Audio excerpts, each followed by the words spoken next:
Show. I am Dave Sherwin with Dr. Richard J. Johnson, MD. Thank you for coming on the show, Doctor. It's great to be on your show, Dave. Your team was kind enough to send me your book. Everyone, I got to show you this book. I've read a lot of health books, and frankly, I've been sent a lot of health books.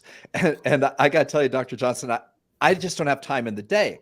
I have multiple books I've been sent that I just have never gotten to.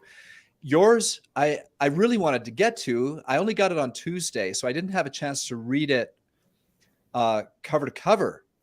But I started reading it, and I got sucked right in. It is so good.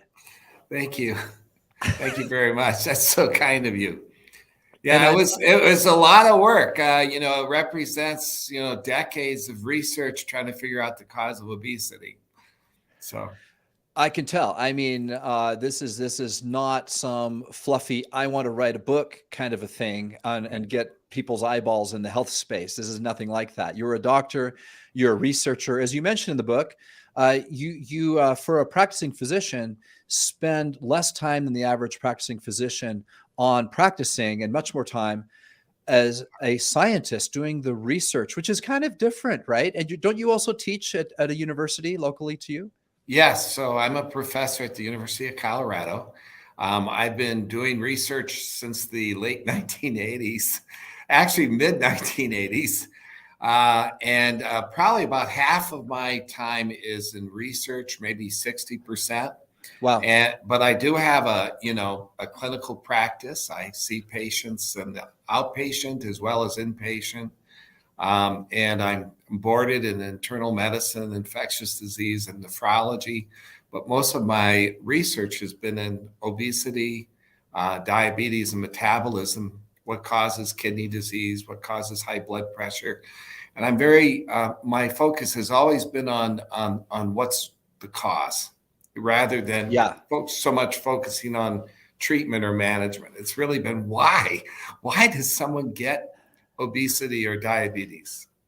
And I think because you've taken that deeper approach, even going into history, to look at it from a historical point of view, that you have unearthed things that make this so it's not samey. This is not the same old story that we're hearing.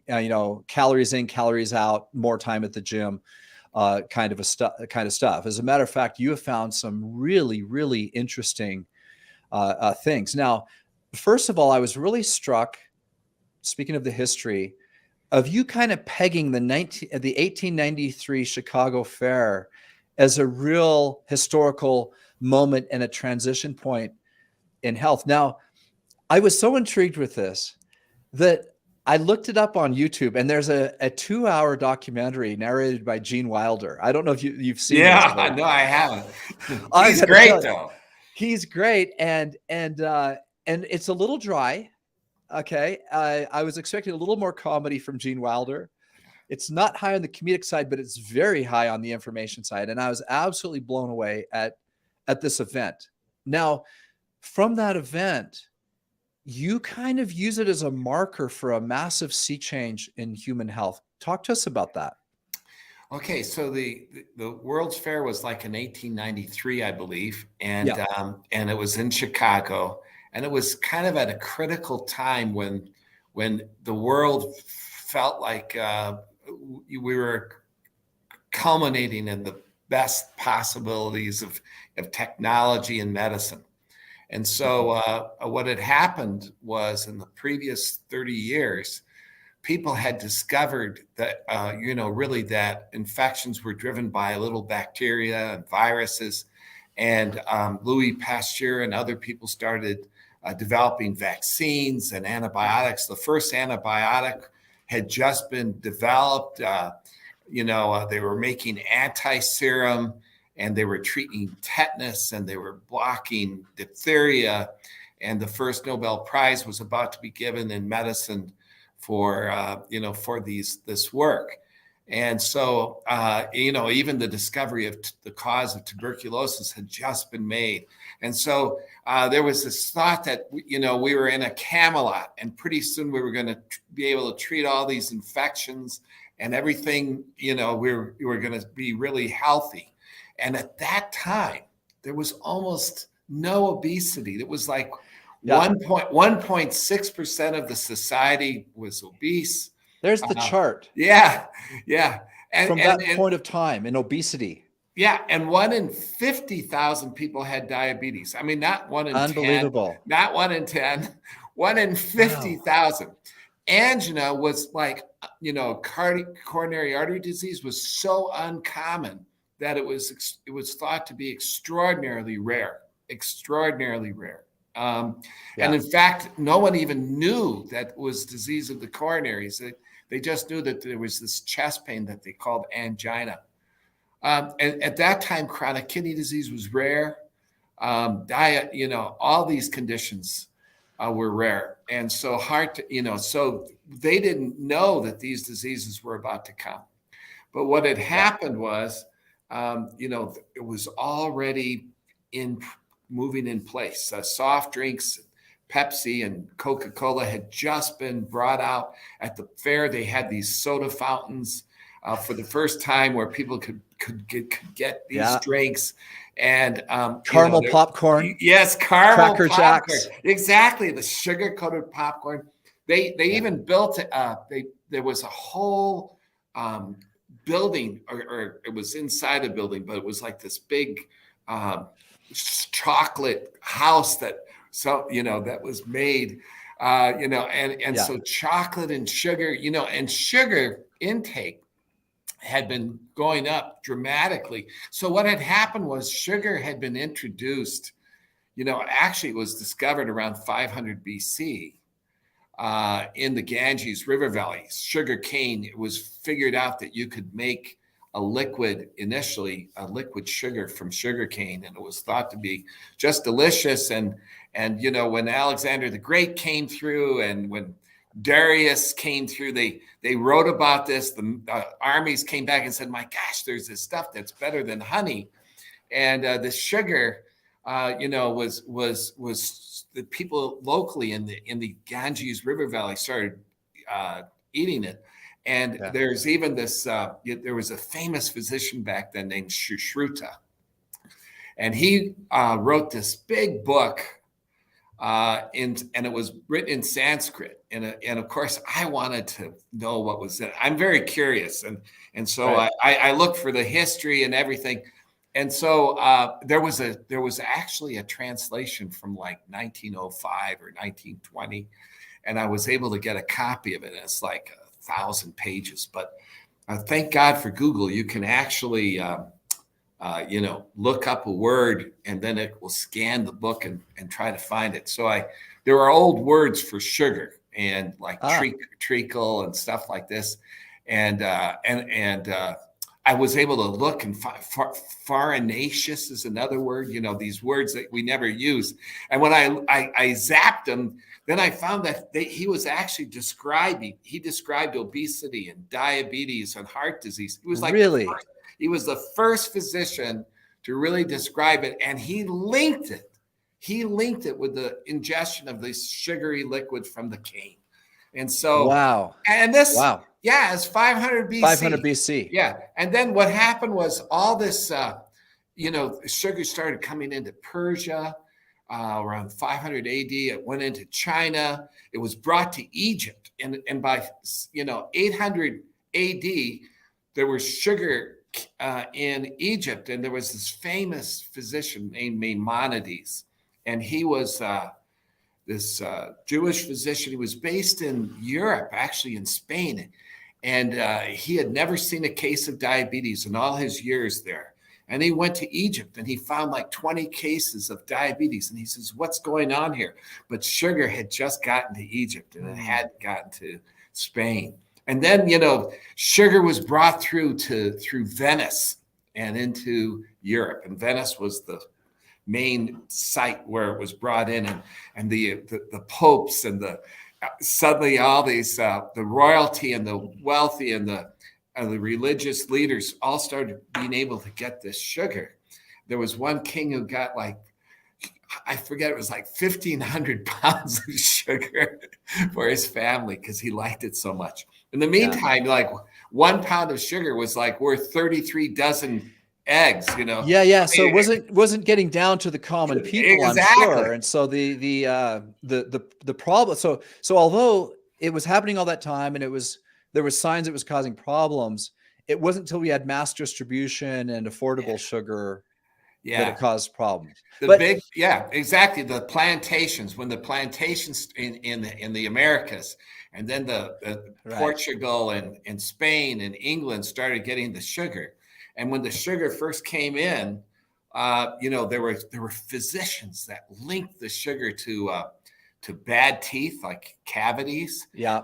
to obesity, and to this disease called gout, which is this disease associated with high uric acid, and sugar raised uric acid. So this was why sugar could do it.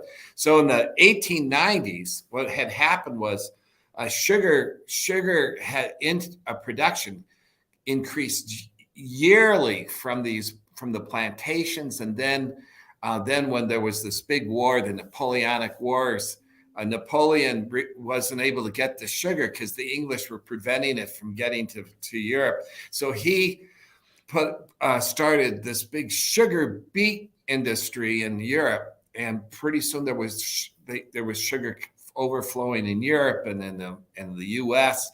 And then the price started falling down. But initially there was a big tax on sugar, and then like in 1870 they dropped the sugar tax completely, and so 1875 the sugar tax drops and sugar goes up.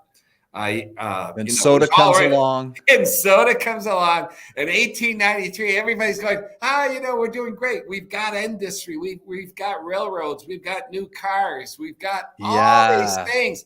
The world is ours, and we're going to kill it, wipe out infection. And yet you start looking, it's right then that the epidemics begin. And it's interesting. And that's when diabetes is beginning to increase. And that's when all these things start increasing. And it was happening at the fair. And they had the soda fountains, and they had the chocolates, and they had the caramel corn, and they didn't know what was coming. And so that's why I started out with it. It's like a detective story. Obesity and diabetes became the disease that's so common, as a physician, David, when I go on rounds and the residents present to me a case, often it's a poor guy and he's got obesity and diabetes and heart disease and high blood pressure and, and fatty liver and, all these things, and they're all linked together, right? And now we have these like little, HTN, CAD, all these little initials, because these diseases are so common. And so the first line is, 62 YO male, admitted with, and then there's this long line of letters, and it's all means one thing. It's all related to one process, one thing. And yet we think that there's all these different diseases, and we think that this is, and the residents think that this has always been this way, and these are new diseases but they've come in, since 1890, and they dominate. And it's not just sugar per se. You have a particular beef with fructose. Yeah. So, so originally everyone was saying, hey, it's too much food. Actually, there were two major camps. One camp said, you know what, it's the tragedy of being successful. It's the lifestyle yes, diseases. and what's happened is we've just become so successful at getting food and agriculture, and that we have food overflowing in our grocery stores, and we've developed ways to get around without exercising, and it's that simple. It is overnutrition. We are just a tragic consequence of our own success. Yeah. And so this theory was started in the 1920s. It was Jocelyn's idea. He became a very famous diabetologist. and he coined the word overnutrition. And there's a lot of evidence for it, because if you actually measure how much people are eating, they are eating more today than they were eating 50 years ago. And so there is this, there's no, and we are exercising less. It makes sense. And there's this, the law of thermodynamics, we went to school, we learned about energy balance. And so if you eat too many calories and you expend too little, where does the calories go? They have to be stored, and that is fat. So this is the big, most common hypothesis. And then there's been another major hypothesis, which is, hey, it's not about the amount of food or the total food. It's about the type of food. And if I eat sugar, that sugar and high carbs in particular stimulates this hormone insulin, and insulin drives glucose into the cell and into the muscle and into the tissues.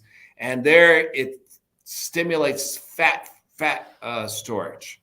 And so what happens is we're eating too many carbs, and then that's driving it. And what's great about my work, I shouldn't say it's great about my work, but our research actually explains both hypotheses, and turns out that the both hypotheses are correct, but not fully correct. And that the issue is that there's a mechanism driving both. And so this is, our book kind of talks about this discovery.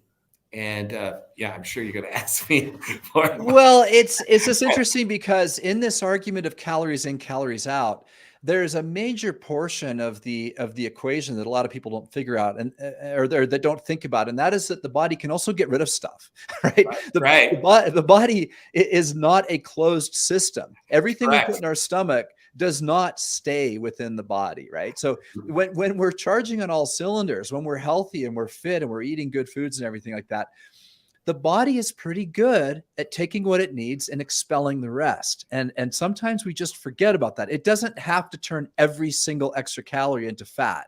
That's not a thing. We poop, right? Well, exactly. Well, what's really interesting is, one of our tricks was to start studying animals in the wild, as well as do other things. And what we realize is that animals in the wild, they totally know how to regulate their weight. And like, if you take an animal in the wild and you feed it, you force feed it, it'll gain weight because you force feed it. Mm-hmm. But then if you stop force feeding it, it goes, I'm going to go back to my regular weight. And it just goes right back to it. Yeah. Not much obesity in nature. No. And unless it's purposeful. And then the other thing is, like, if you starve an animal, and you can, catch an animal and don't feed it, and it will lose weight. But as soon as you let it out, it will go back to its weight, and it will go back to the weight that it's supposed to be for that time of the year. So it knows where to go. Yeah. Because I take back what I said. You do address this in the book. There are animals that are much better off when they have excess body fat. You talk about hibernation, for example, preparing for winter. These are common things we all understand. And not every animal.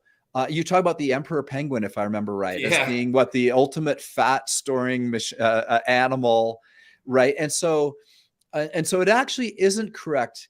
As a matter of fact, I want to just kind of fast forward a little bit. I've been a biohacker.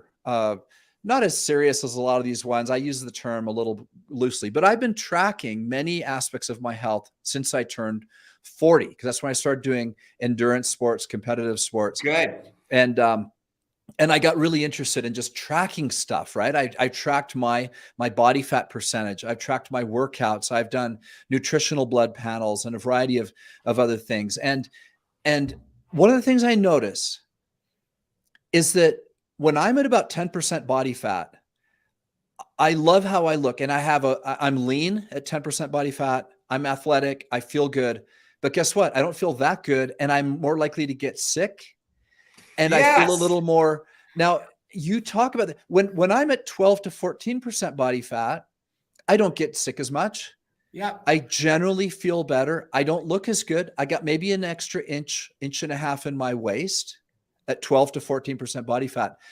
But you address this in the book that, Let me explain. Let me yeah, talk explain about this that. because it's sort of a cool insight. You know, so all animals will store some fat. There's no animal that's 0% fat. There's no animal Right. that's so buff that they don't have any fat at all. Right.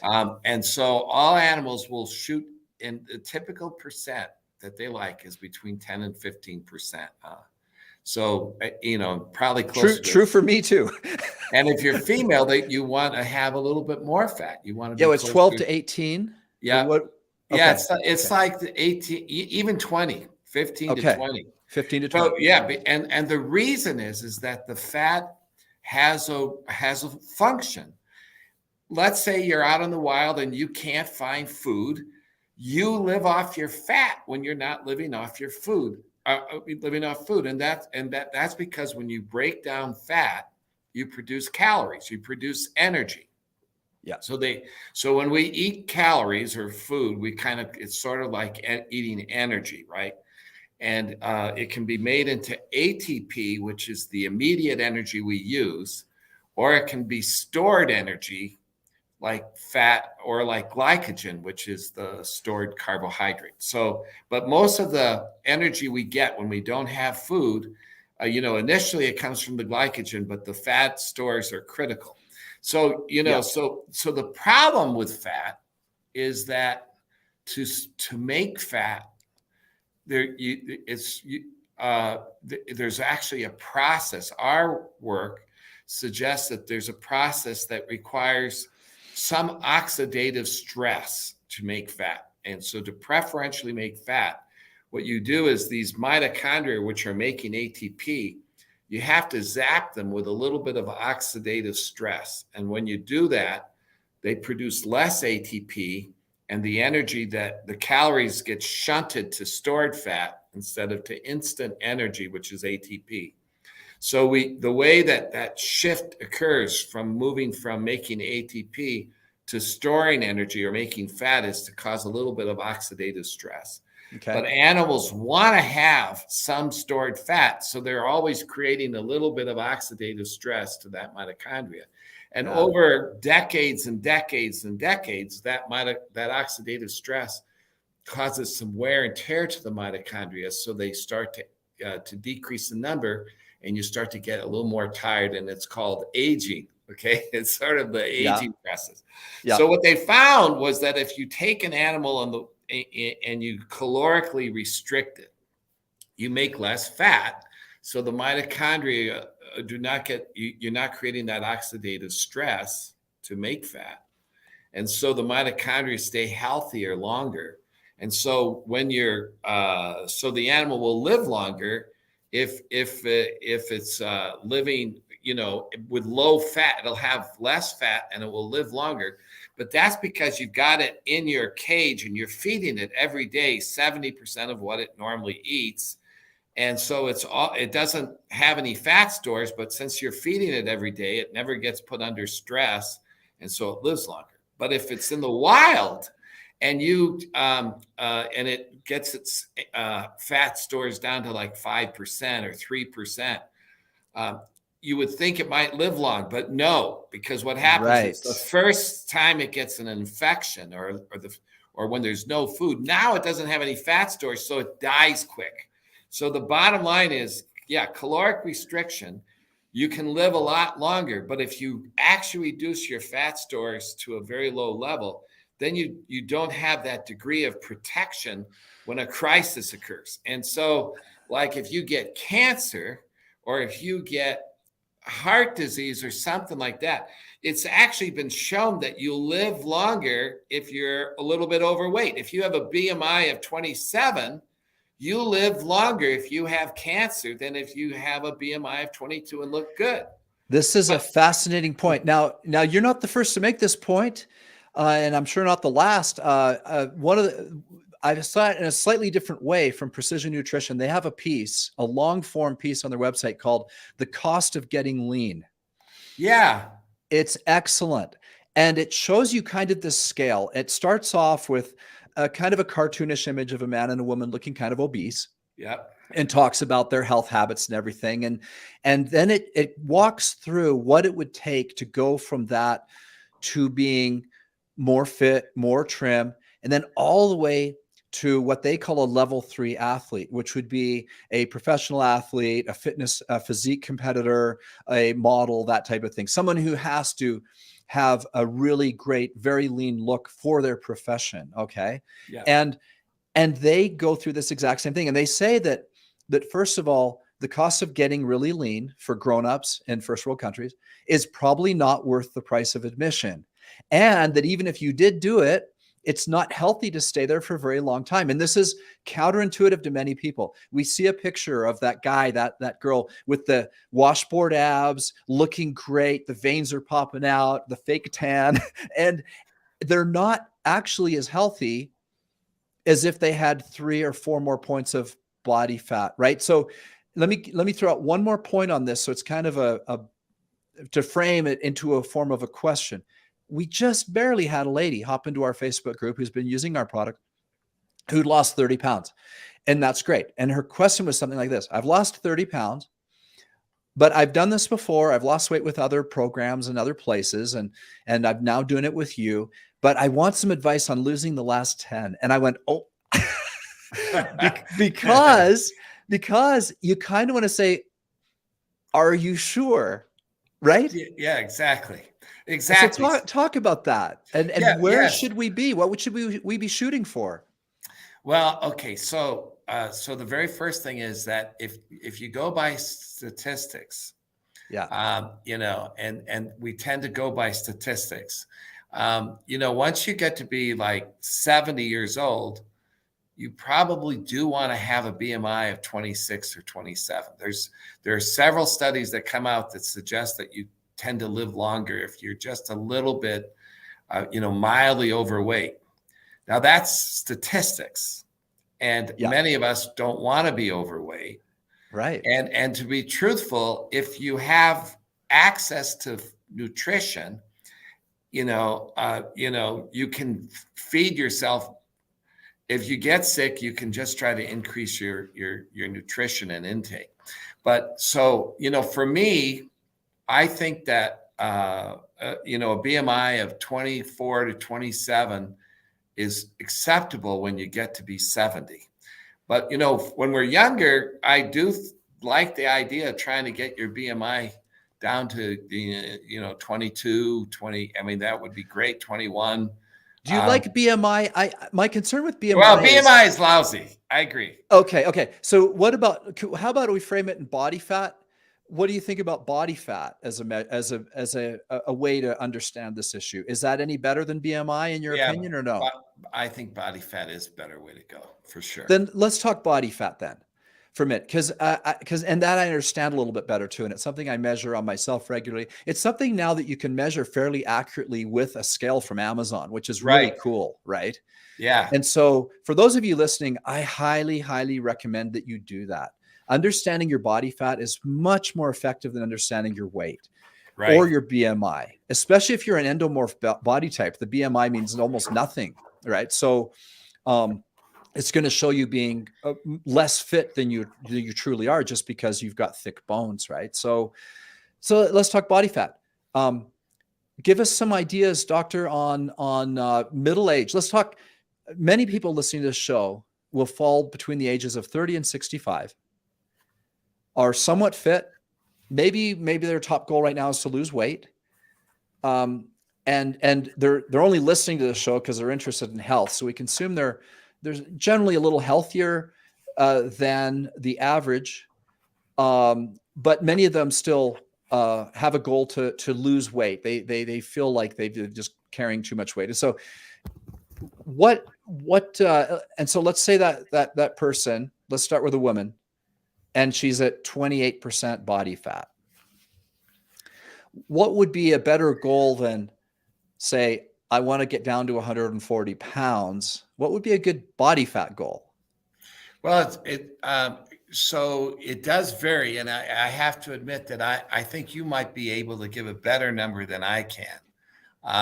But the biggest issue is women, generally speaking, will need more body fat than men, especially if they are planning to have a child.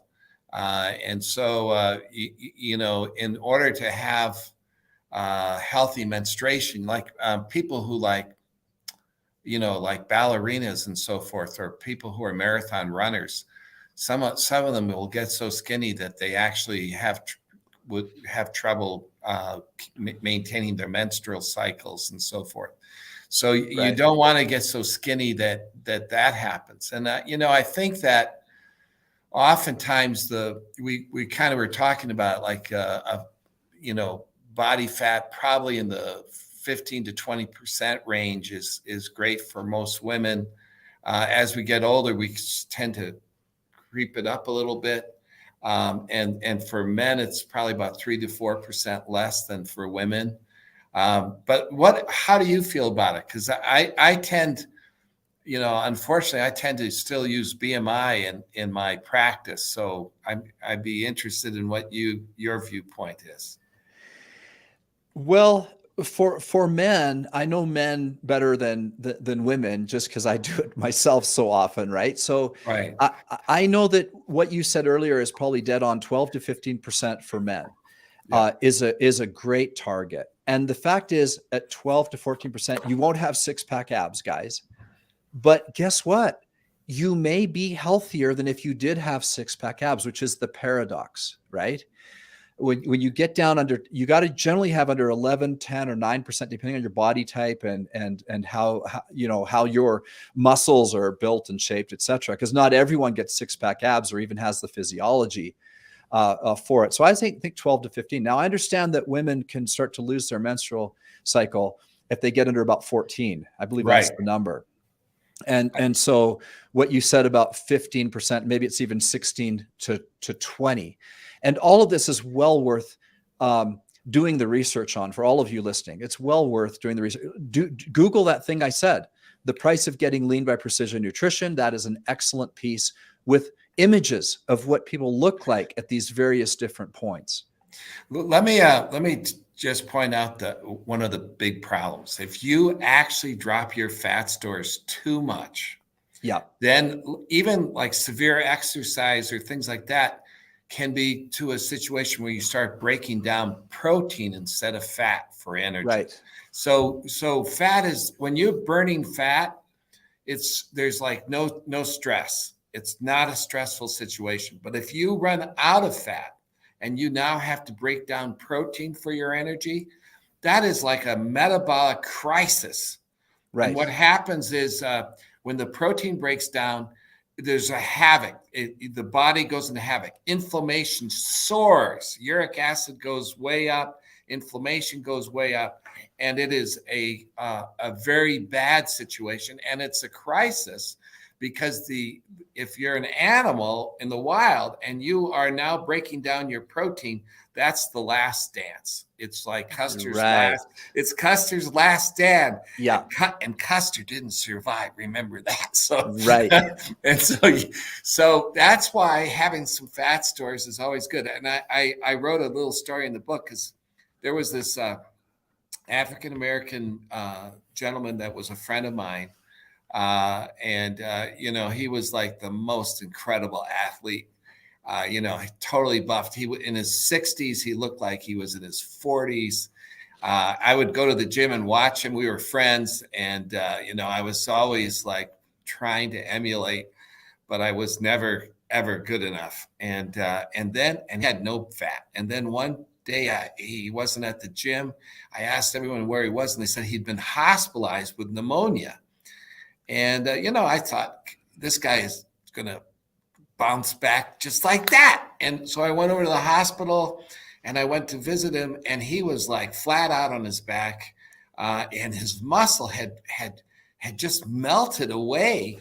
And it turned out that he had to break down his muscle to you know, and Support he itself. got really, to keep going. And he, you know, there is something about being, you know, in great shape, because he did recover, and but you know, it took him a while to get his muscle back. But yeah, you do want to have you do want to have a little bit of fat, and if you're in the laboratory where I'm feeding the animal every day, you know, then you can survive on 70% and live longer. But in the wild, that's not so easy for us. You know, grocery stores aren't far away, so if you know, there are people who continue to, you know, to calorically restrict, and they can a lot of them do live a long time. But you know, it's a little bit of the lottery that you don't get something bad, and if you know. Yeah, well, you know, I think the big takeaway for me, and the thing that I would teach as a health coach based on this and other information I've learned on the subject, is that it may be a relief for many people to know that they don't have to get rid of that little bit of pooch in their stomach that bugs them, that maybe they should be a little more appreciative, that they're less likely to get sick. They're less likely to break down quickly if they do get sick, that the body does need some fat stores. If it doesn't have fat stores, it's going to eat the muscle, and as you talked about, and the person could get much sicker. And so the visuals that we see all around us about what health is are not actually accurate in the holistic picture. Right. Yes, pro athletes are healthy, but at the same time, and most of us are not pro athletes, we don't need our body to perform, or at least we don't need it at that high level and low body fat type of a condition. So I think that first of all might be a little bit of a relief, take some pressure off, that it's not about the vanity side of it. We don't have to look perfect in a mirror. Very few people do. But overall health is still what we're shooting for. We want to make sure that our nutrition is good, that we're exercising daily, that we're shooting for the various premises of good health, which include longevity, cardiovascular health, strength, mobility. All of these things are well worth pursuing, regardless of how we look. Now, when we pursue them, we'll look good. We certainly can overcome obesity and some of these other things. Yeah. And early in the book, you talk about how, after laying out the history, you do give a nod to current trends. One is intermittent fasting, and one is cutting back on carbs. Yeah. But later on, and I haven't got there yet, because I only got the book 2 days ago. But you allude to, but there's more. These are nice, and these are good, and they're helpful. Talk to us about what more you have learned from this research. What are the things we should be doing to avoid these conditions? Well, let me just kind of tell you the big discovery we had. And so the big discovery we had was that there's a specific food that animals use to trigger weight gain. And that food is fructose, and fructose is present in fruit, which we normally think of as healthy. Fructose is a sugar. But when they eat, you know, like a bear will eat so many berries that they actually activate a biologic process. And the process involves how fructose is uniquely metabolized. Fructose is completely different from all other foods, because when you break it down, the fructose tends to shift the energy from being made into ATP to moving into stored energy. So it shifts the energy production from the mitochondria. It suppresses the mitochondria, which are the energy factories. So it suppresses the amount of ATP made, and instead that energy gets shunted to fat. So energy balance is maintained, but the calories are going to fat rather than to ATP. And when the ATP levels are low, the animal's still hungry, so the animal keeps eating. But there's this shunt going on. So what happens is you end up eating more, but the food is being converted to fat rather than to energy. And this is specific for how fructose works. And it's because fructose causes that oxidative stress to the mitochondria, which over time can cause aging and all that. So sugar is directly working to try to stun the mitochondria to make less energy at the expense of trying to with the result that it's trying to store fat. So what was incredible is that fructose is also in sugar. So table sugar, sugar cane, sugar beets contain glucose and fructose mixed together. And then you can also get fructose from high fructose corn syrup. So these two added sweeteners are making up about 15% of the food we eat. And they're actively turning on this switch to make us store fat. And the other thing we found is that when you eat fructose, you drop the ATP in your cell, this actually activates a whole host of things. So it activates hunger, thirst, foraging behavior, looking for food. It activates insulin resistance. It raises blood pressure. It causes all the inflammation. And these are all to help the animal. A little bit of inflammation helps fight infection. And raising the blood pressure helps it when there's no food around to keep its circulation strong. And so it does all these things that are supposed to be beneficial. But when you overactivate it with tons of sugar, you develop the metabolic syndrome and obesity. So this was the first part of the story. And what we found is that even if you calorically restrict an animal, but you give it a lot of sugar, they'll still get metabolic syndrome. They'll get insulin resistance, fatty liver, and all those things, even if they're on a low caloric diet, but they won't gain as much weight because a lot of the weight gain is related to eating more food. So weight gain is mediated by fructose because it makes you eat more, but the fructose is also making your liver turn fat and you becoming diabetic. And that's not related to eating extra calories. So that was like the first big discovery that there was an actual food that drives this switch. But then the other really big discovery was that switch is that we can make fructose. Our body can make fructose. And when it does, we can get fat from the fructose we make. And there's two ingredients that help drive fructose production. One is you have to be on carbs, especially carbs that release a lot of glucose. So things like potatoes, rice, and so forth, they're great. They provide the carbs because fructose is made from glucose. So anything that makes glucose is going to help you make fructose. So rice, potatoes, chips, cereal, all those things. And then this bread. And then the second thing is salt turns out to be a catalyst. A way of helping convert the glucose to fructose. And it's just the way the chemical reaction works. Salt is like the light, and the carbs are the fire. Are the wood, and so fructose is made. Boom.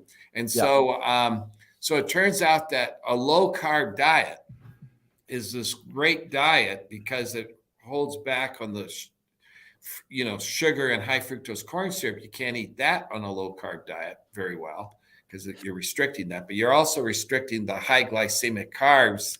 And so when you do that, define low carb. How low are we talking about? Well, the normal amount of carbs in the diet is around 50% or so. So a lot of people eat like half of their food is carbs. And people, will drop their carbs that, let's say, like if you go down to 20%, that would be a pretty significant low carb diet. If you go down to 10%, it's like a keto diet so there's, you can even go down to a paleo. Oh, some people are going down to zero.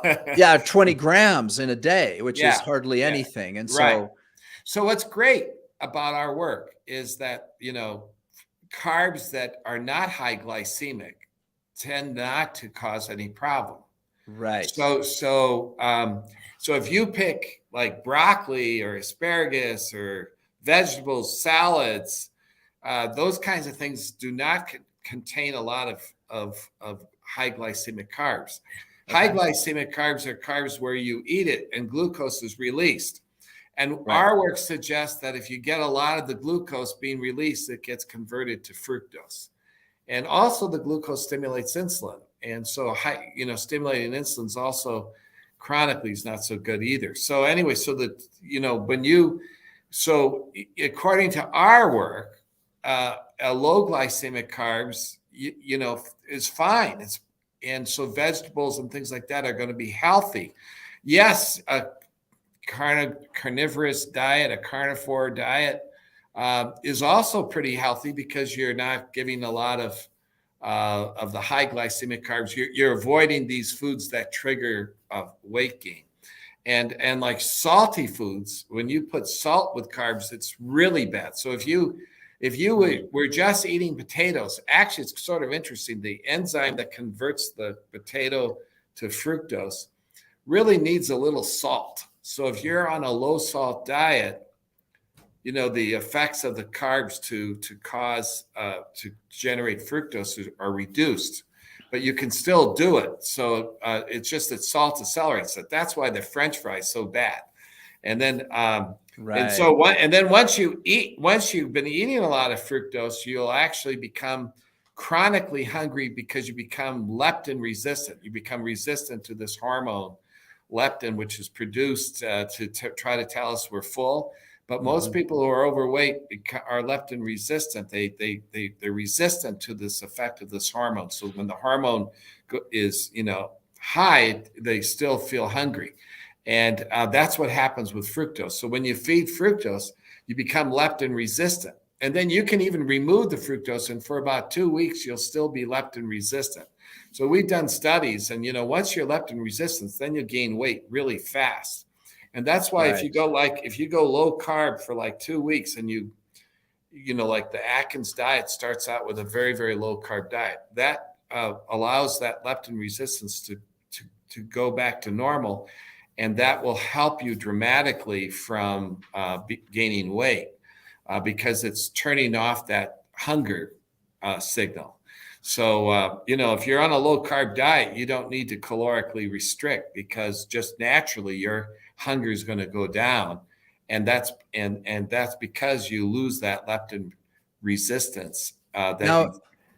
Is it enough to, I'm a little leery of ketosis, and everyone I know, well, put it to you this way. I know very, very few people who can maintain a state of ketosis for very long. And unfortunately, when they come out of ketosis, they kind of go crazy on carbs, and they have it becomes as bad as a yo-yo dieter, other than instead of yo-yo dieting, they do kind of an opposite thing of go through ketosis, and from ketosis to they're the person at the party who can't eat very much that's there, and so that becomes really frustrating. But then finally they break down and they give up on trying to be in ketosis. Now, I'm hoping that you tell us we don't have to be in a state of ketosis and that low of carbs, but rather that we simply need to eliminate unhealthy carbs, which make up so much of our diet. Is that the case, or do we need to be a little harder core than that? No, yes, you're absolutely right. You do not need to become ketotic to be healthy. Okay. And, there are some people who can be on ketotic diets. They seem to be doing well. But I will tell you that, for example, with chronic ketosis, there is, the body really was designed to use glucose. And so when you're trying to use other fuels, you're going against what nature really wanted us to do. Okay. So you're having the problem is that we're eating so much that the glucose is being converted over to fructose, and also driving insulin. So the ketotic diet is this. Is often very beneficial in short terms because of that, but you have to worry about it. One of the things that happens with a ketotic diet is your uric acid tends to go up high. We know that when the uric acid goes up high, it actually activates processes that want to make you fat. So when you stop a ketotic diet, you may find that suddenly even the smallest amount of carbs makes your glucose jump really high, and you'll find that you're a lot more sensitive. You may become more sensitive to certain foods, and part of that is because of this process of raising the uric acid. the uric acid can't do too much when you're on a ketotic diet, because a lot of how it works is through carbs. But when you stop the ketotic diet, you can be in trouble. Some people on a ketotic diet can also get hypoglycemic. I've seen that. Some people can get very hyperlipidemic, which means that their cholesterol goes up. There was recently I was with someone whose cholesterol went to over 1,000 on a ketotic diet. Now, it's interesting. There are different types of cholesterol, and there's some thought that you need to have a high cholesterol with some inflammation to drive heart disease, and that high cholesterol by itself may not be as injurious if you don't have a lot of inflammation. And the argument is that a ketotic diet blocks some of the inflammation. So even if you have a high cholesterol, it may not be a problem. But that's more hypothetical than proven. And so there's a lot of doctors who get very nervous if your cholesterol goes up to like 500 on a ketotic diet. Also, the high protein can be it's wonderful. It's satiety. I mean, it does all these great things, but it also can drive kidney disease. I happen to be boarded in kidney disease, and we create animal models of kidney disease by taking an animal with mild kidney disease and putting it on a high protein diet. So high protein is not always good. It is good for the many, many people. But, I encourage you guys to keep an open mind, and to read and to be open to all ideas, and then let science and clinical studies help solve these conundrums. Okay, so here's the book, everybody. Nature Wants Us to Be Fat by Richard J. Johnson, MD, who is yours truly right there on the right side of the screen. And there I am.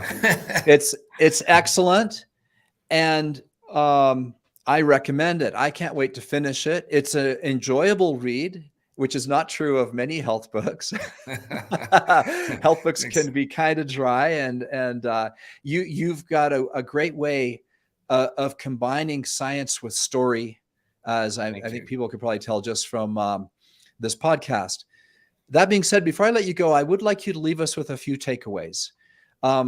I've alluded to some of the issues around ketosis, and you've talked a lot about sugar, fructose, etc. But give people a few takeaways. So what do they do? How do they apply this knowledge? I mean, how do you apply this in your family? What are some foods you maybe cut out? What are some things you've added?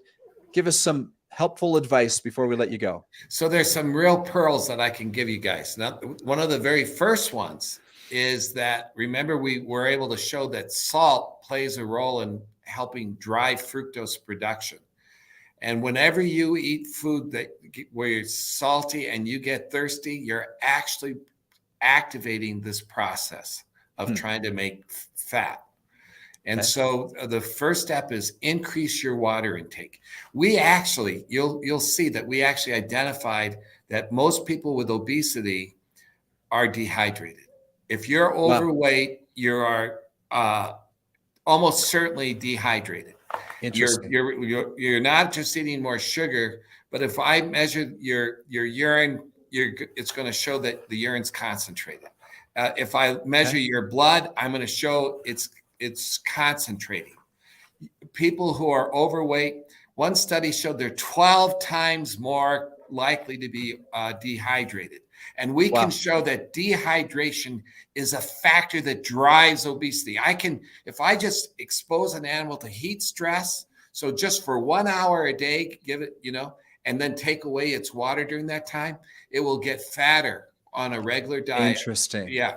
So drink more water. So if you get a little dehydrated and you get dehydrated, it can be from eating too much salt, that dehydrates you, or it can be from not drinking enough water. So cut back a little bit on salt. Try not to eat, like if you're going to eat nuts, try to eat unsalted nuts, okay? When you sit down to dinner, drink a glass of water first, and then start eating and try to drink another glass of water at the end of the day. We actually, believe it or not, we took animals on sugar as well as on Western diet. And if we just increase their water intake, we can reverse obesity to a fair amount. Wow. So drinking, those people who run around with those bottles of water, and they're drinking water all day, and they tend to That's look me. That's me. and they're often skinny. And you say to yourself, yeah, that's a myth. They're drinking water, but my kidneys are going to do the work. It's not true. The water is helping them. And so drink 8 glasses of water a day minimum, okay? Now, if you talk to your doctor, if you've got a condition where you think you can't drink a lot of water, be careful. And if you're running a marathon, drink to thirst, because you can get into trouble from drinking too much water. So, but basically, drink more water. Okay. Pearl number 1. Pearl number 2, avoid liquid sugar.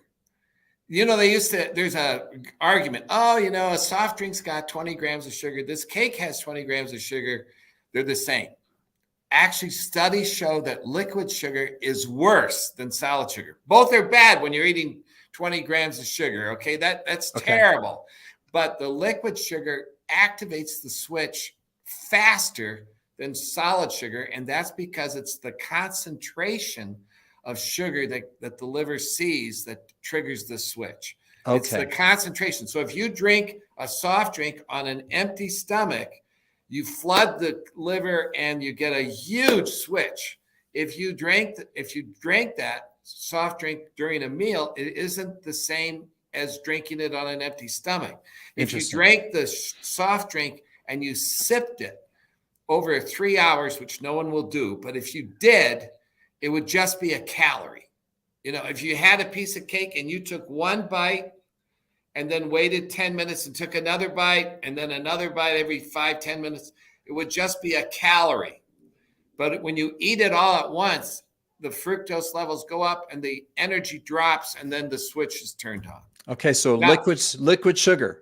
Right. No liquid sugar. Right. Okay. And then the bottom line is, although I'm telling you these things about eating it slow, it's better not to eat the cake except on special occasions. Okay, when it's your birthday, go ahead. Yeah. Eat a cake. If you don't eat any cake ever, you're never going to know what it was like. But don't eat cake every day. Make it a very special occasion, and know that you can, if you eat it with other foods, you can block it. If you eat a piece of bread, the bread will make the glucose in your blood go up. It will trigger the switch. It's going to make you a little bit more obese. So try to cut back on high glycemic carbs like bread, rice, potatoes, oatmeal, cereals. But if you are going to eat a piece of bread, try to eat it, put like a spread on it. Like avocado will oftentimes block that glycemic response. And so so then it becomes more like a calories. So there are these tricks you can do now.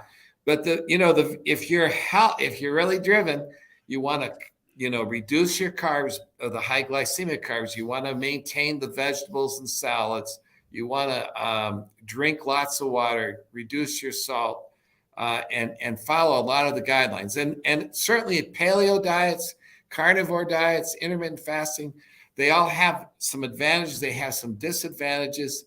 You can read about it in my book in terms of how I view it personally, based upon my science. I've done a lot of studies and my reading. But everybody should be open. And if you disagree with me, that's totally fine. You can email me, in fact, and let me know your thoughts. Well, obviously, you've done pretty much a lifetime almost of research here. You have a team. Although you're a practicing physician, as you mentioned in the beginning of the book, you're mostly a researcher, and that really comes through. And it's a great read. Again, for those of you watching, Nature Wants Us to Be Fat. Super interesting. Yeah. Very good book. I can't wait to finish it. Where do people find it, Dr. Johnson? Well, it's in all the bookstores, Amazon and all that. I also have a website, drrichardjohnson.com. And I also do a pretty active Instagram at Dr. Richard J. Johnson. But yeah, check it out.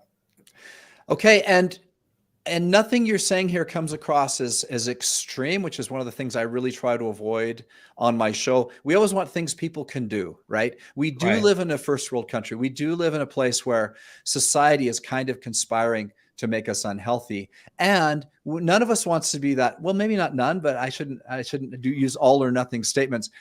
But most of us would like to have a treat now and then. We don't want something so restrictive or that we have to be in a certain state all the time. Right. We kind of want to live in a first world and occasionally party, Yeah. right? And it seems like what you're saying and all the research has led to that's okay in moderation. Excellent. Yeah. See, once you understand how it works, then you can kind of, adapt for yourself. So if you Okay. want to go into a mode where you're going to lose weight for the next few months, you can do that. And if you want to just live healthy, you can do that. I actually have a chapter devoted to, just how to stay healthy, and be able to still eat some of these foods. And then I have a second chapter, which is, okay, let's get serious. You want to lose weight. Here's how you do it.